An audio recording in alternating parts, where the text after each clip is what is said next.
नमस्कार दोस्तों, next IAS YouTube channel पर एक बार फिर से आप सभी का स्वागत है। मेरा नाम है सपना कुशवाहा और आज का जो हमारा टॉपिक है वो बेहद इंपॉर्टेंट है। क्योंकि हाल ही में विटली अवार्ड जो है वो चर्चा का विषय बना हुआ है। तो हम समझेंगे इस पूरे एपिसोड में कि आखिर विटली अवार्ड होता क्या है, ये किस लिए प्रदान किया जाता है और किन्हें प्रदान किया गया है।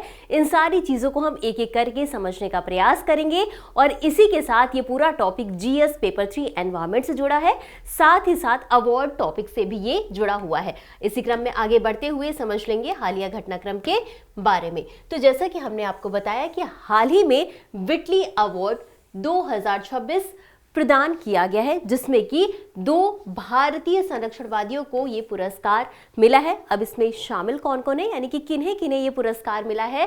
तो पहले जो है उन्हें पुरस्कार मिला, उनका नाम है बरखा सुब्बा और दूसरी जो है उनको मिला है परवीन शेख। तो इन दोनों लोगों को इस पुरस्कार से सम्मानित किया गया है। अच्छा, अब ये भी समझना जरूरी है कि आखिर इन दोनों लोगों को ये पुरस्कार क्यों दिया गया है। तो जो बरखा सुब्बा है उनको हिमालय सैलामेंडर के संरक्षण के लिए पुरस्कार दिया गया है। और हिमालय सैलामेंडर क्या होता है, इनके बारे में हम आगे डिटेल से समझेंगे। और प्रवीण शेख को ये जो अवार्ड है ये भारतीय स्कीमर पक्षी के संरक्षण के लिए प्रदान किया गया और इसके बारे में भी हम आगे डिटेल से समझेंगे। और इसी क्रम में आगे बढ़ते हुए अब हम समझ लेंगे कि आखिर विटली अवार्ड होता क्या है। तो विटली अवार्ड जो है उसको अक्सर ग्रीन ऑस्कर के नाम से भी जानते हैं। तो अब आपके लिए ये जानना जरूरी हो जाता है कि आखिर ये जो अवार्ड है इसे किसके द्वारा प्रदान किया जाता है। तो इसे विटली फंड फॉर नेशन के द्वारा प्रदान किया जाता है इस अवार्ड को। इसका उद्देश्य भी समझना हमारे लिए बेहद जरूरी है। तो जैसा कि हमने आपको बताया कि ये अवार्ड जो है वो संरक्षणवादियों को मिला है और 2 जो जीव हैं उनके संरक्षण के लिए पुरस्कार दिया गया है। तो इसके उद्देश्य को भी समझ लेते हैं।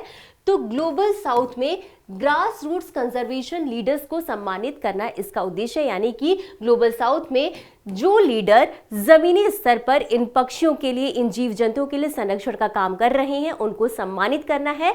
और इस पुरस्कार के तहत ही ये जो लीडर हैं इनको लगभग 50,000 पाउंड की फंडिंग भी दी जाती है ताकि वो ऐसे जीवों के संरक्षण में आगे और भी कार्य कर सके। तो इतना समझने के बाद अब हम आगे बढ़ेंगे और अब हम समझेंगे हिमालय सैलामेंडर के बारे में। तो जैसा कि हमने आपको बताया कि इनके संरक्षण के लिए किसको सम्मानित किया गया है, डॉक्टर सुब्बा को इनके पुरस्कार के लिए सम्मानित किया गया है। अब अच्छा, इनके बारे में समझ लेते हैं हिमालय सैलामेंडर के बारे में।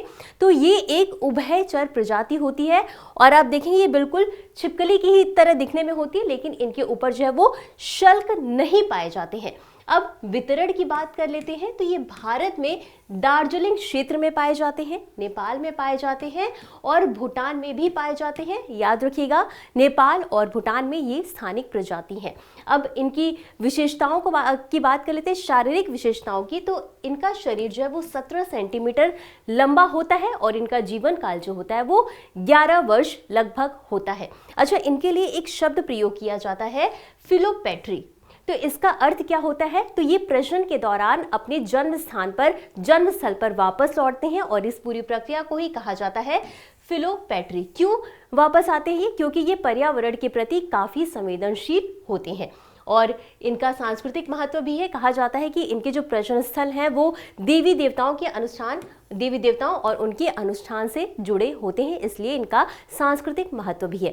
अब जो एग्जाम के पॉइंट ऑफ व्यू से आपको समझना और याद रखना जरूरी है वो है इनकी संरक्षण स्थिति।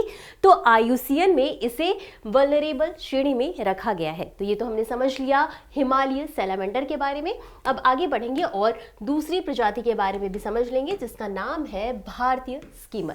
तो सबसे पहले तो जैसा कि हमने आपको बताया था कि परवीन शेख को इनके संरक्षण के लिए सम्मानित किया गया है। तो इन्होंने एक अभियान चलाया। अभियान का नाम क्या था, गार्जियंस ऑफ द स्कीमर अभियान। अब इसके तहत जो है वहाँ के जो स्थानीय लोग हैं वो भी इसमें शामिल हुए, इनके घोंसलों का संरक्षण किया गया। और इस अभियान के बाद जो नेस्ट सर्वाइवल रेट है वो 14% पहले था और बाद में ये बढ़कर हो गया 27%। और साथ ही साथ इनकी जो आबादी है, इनकी जो जनसंख्या है वो पहले 400 थी और ये जो संरक्षण अभियान चलाया गया इसके बाद ये बढ़कर के लगभग 1000 हो गई है। और इसी के साथ अब ये जो प्रजाति है वो आपको याद रखना है लैरिडे परिवार से संबंधित है। पर्यावास की बात कर लेते हैं, यानी कि ये कहाँ पाए जाते हैं? तो ये रेतीली निचले इलाकों की नदियों, झीलों के आसपास और दलदलों में पाए जाते हैं। अच्छा, इनके नाम की एक विशेषता है कि आप देखिए इनका नाम है भारतीय स्कीमर। तो स्कीमर जो नाम पड़ा है, इनकी भोजन खाने की जो विशेष प्रक्रिया है उसके अकॉर्डिंग ये नाम रखा गया है, क्योंकि जब ये भोजन खाने जाते हैं तो ये मछलियों को पकड़ने के लिए स्कीमर की तरह जाते हैं, इसलिए इनका नाम इस प्रक्रिया के कारण भारतीय स्कीमर पड़ा है। वितरण की बात कर लेते हैं तो ये भारत, बांग्लादेश और पाकिस्तान में पाए जाते हैं। साथ ही साथ कुछ आबादी जो है इनकी नेपाल और म्यांमार तक भी फैली हुई है। भारत में अगर इनको देखना है तो मुख्य रूप से ये चंबल नदी के आसपास वाली जगहों पर पाए जाते हैं। और जो सबसे इंपॉर्टेंट बात है, इनका IUCN स्टेटस आपको याद होना चाहिए। तो इनका IUCN स्टेटस यानी कि संरक्षण की स्थिति जो है वो है इंडेंजर्ड, क्योंकि एग्जाम में किसी भी जीव जंतु की, किसी भी प्रजाति की IUCN स्टेटस को पूछ लिया जाता है। तो इसलिए जो भी चर्चा में प्रजातियां रहती हैं आपको उनका IUCN स्टेटस याद ही होना चाहिए। और इसी क्रम में हम आगे बढ़ते हुए देखेंगे इससे संबंधित अभ्यास प्रश्न को। तो प्रश्न है, भारतीय स्कीमर के बारे में सही कथन चुनिए। आपके पास 2 कथन है। पहला है, यह पानी की सतह पर स्कीमिंग करके भोजन करता है। और दूसरा कथन है, यह IUCN लिस्ट में इंडेंजर्ड श्रेणी में रखा गया है। इसे तो आपको बताना है उपर्युक्त में से कौन सा या कौन से कथन सही है। तो ए ऑप्शन क्या कहता है? केवल 1 सही है। बी ऑप्शन कहता है केवल 2 सही है। सी ऑप्शन है 1 और 2 दोनों, या डी न तो 1 और न ही 2। और इस प्रश्न का उत्तर आपको हमेशा की तरह कमेंट बॉक्स में देना है।